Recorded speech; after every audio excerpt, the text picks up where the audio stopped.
Hello, welcome to Mr. B's Ukulele channel. Please like and subscribe, and I hope you enjoy watching. This is my tutorial for Waterloo, one of my new level 5 songs, and quite a fun challenge. There's nothing individually too tricky about this one, but there's a lot of quick chord changes that you've got to get your fingers around and some tricky chord stretches. So nothing individually difficult and demanding, but there's just a lot of complexity to the whole song and a lot going on the fingerboard. This is a great song. I think it's one of Abba's most bizarre but also really exciting songs to listen to, from 1974, of course. Waterloo, that great epic Napoleonic defeat at the hands of Wellington, turned into a love song by Abba. Why not? Because that's a great metaphor for love, isn't it? I just think the whole thing's hilarious, but it's a great song to sing. I really have enjoyed learning this one. So here's Waterloo. We'll have a quick look at the chords, have a look at the strumming, and I'll give you a quick walkthrough and demo as well.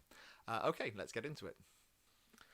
So the chords are nothing too demanding. It's just a bit of a stretch. It's got a B minor, and I'll look at in a second, which I don't like the B minor. But it starts on the D. So it's in D. The main chord for the song is D. But again, that's also a bit of a stretch. You've got to be secure on your second finger there across the second fret on the top three strings, the G, C, and the E strings. Of course, you can do it with 3 fingers if you want to. Some people like to do that. Bunch your 3 fingers together like you would for a G chord and get all those 3 strings pressed nice and firmly. Personally, I prefer to do a semi-bar on the D, on the second fret there with my second finger. But it does mean you've got to stretch that and push that down tightly to get a good sound. So it starts on the D. Then we go to the E7.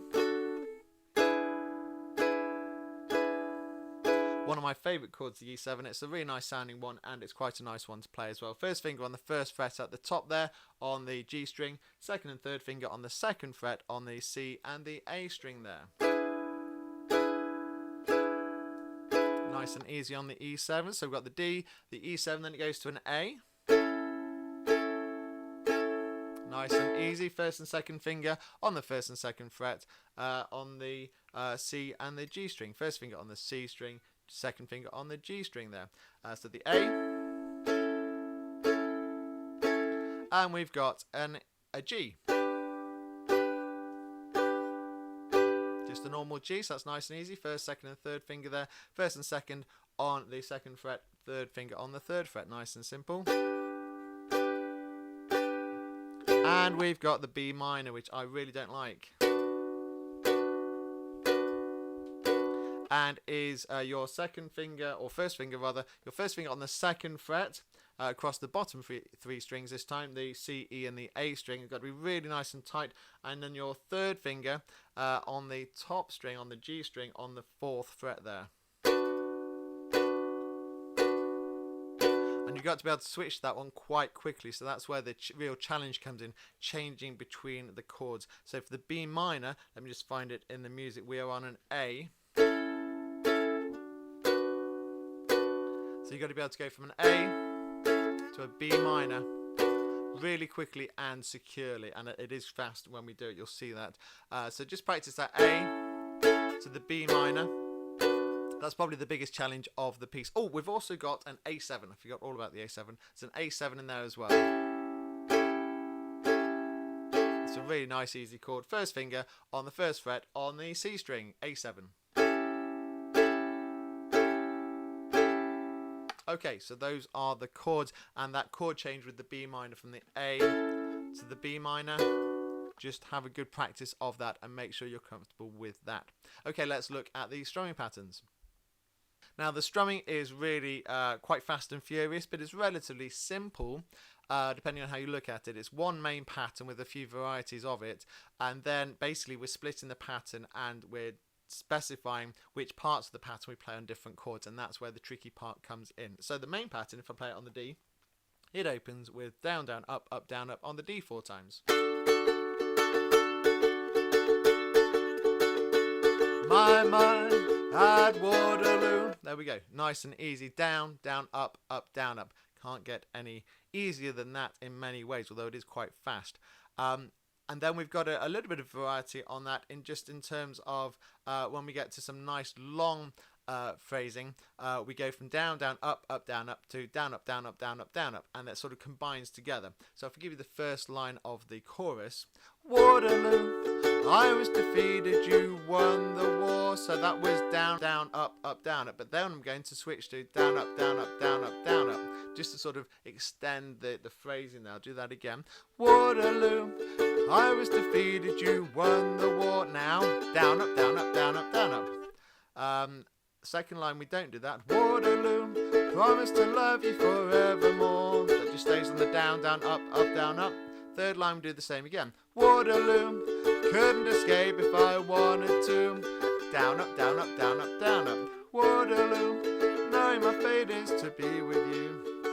And you can just see how that extra pattern there, down, up, down, up, down, up, down, up, just sort of adds to the intensity by really pushing the tempo along and keeping the rhythm really exciting to listen to. So that's just a nice little mix. You don't have to put the green. I've labelled it green on the sheet music, so you can really see where you can use it. You don't have to use it. You could just do the down, down, up, down, up through those parts. But it's nice to mix it together. And also you can put it in anywhere else you want to as well. You can sort of just use that extra pattern to sort of add a bit of intensity to the strumming in a few places. And then we get to the really tricky bit, which is the split pattern. And if we start at the beginning of verse 1, you'll see straight away how that works. My mind at Waterloo, Napoleon did surrender. And straight away we've got Napoleon did surrender. And what we've got there is on the A, and I've marked out on the music in red, we've got 2 down strums. And then we've got the up, down, up, which I've marked in purple, on the G. And then on the A, we've got the full pattern. So it goes down, down on the A, up, down, up on the G, full pattern on the A. And if you look on the sheet music, you'll see it's basically the same pattern, down, down, up, down, up. But I've split it into 2 parts, the down, down, and the up, down, up. And that's what makes it interesting, but also quite challenging. So we've got there quite a fast change. It's not too bad in the first line. It gets worse in the second and third line. So it goes like this. Oh yeah, and I have met my destiny in quite a similar way. B minor there. The history book on the shelf is always repeating itself. And you can see that, especially at the end, on the sort of extra chords we put in, is always repeating itself. And then we have 3 chord changes. So it goes from A to G, D, A7. So there's 4 chords there in that short space. And it goes A, down, down, down on the A, up, down, up on the G, down, down on the D, up, down, up on the A7. If you have a look at the sheet music, you can see in the verse you've got a couple of patterns of that, mainly the A to the G, and then the extended one, A to G to D to A, or the third one, A to G to D to A7.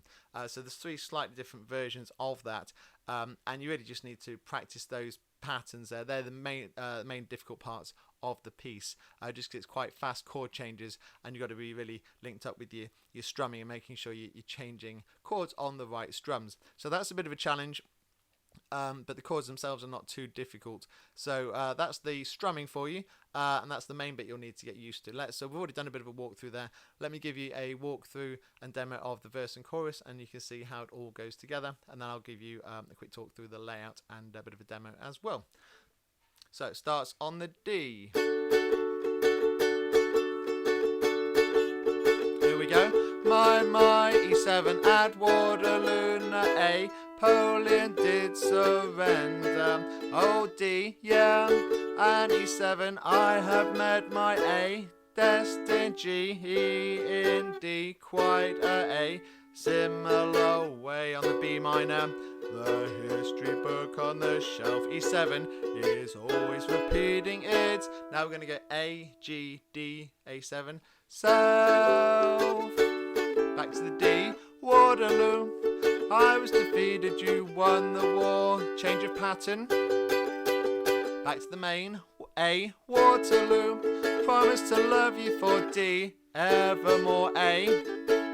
Back to the D, Waterloo, couldn't escape if I G wanted to. Change of pattern. A, Waterloo, knowing my fate is to D, be with you. Oh, A, Waterloo, finally facing my D, Waterloo. And then we've got verse 2, which is the same. So the layout of the piece is quite simple. We've got introduction, verse 1, chorus, verse 2, chorus. Then we've got a little fill that goes like this on the B minor. So how could I ever refuse? I, E7, feel like I win when I... Then we've got the A, G, D, A7 again. Lose. And that's just the same as we do at the end of each verse. Let me just do that again. So how could I ever refuse? I feel like I win when I lose.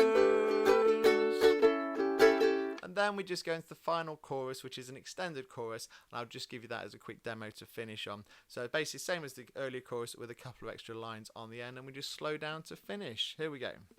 Waterloo, I was defeated, you won the war. Waterloo, promise to love you forevermore. Waterloo, couldn't escape if I wanted to. Waterloo, knowing my fate is to be with you. Oh, Waterloo, finally facing my Waterloo. Oh, Waterloo, finally facing my Waterloo.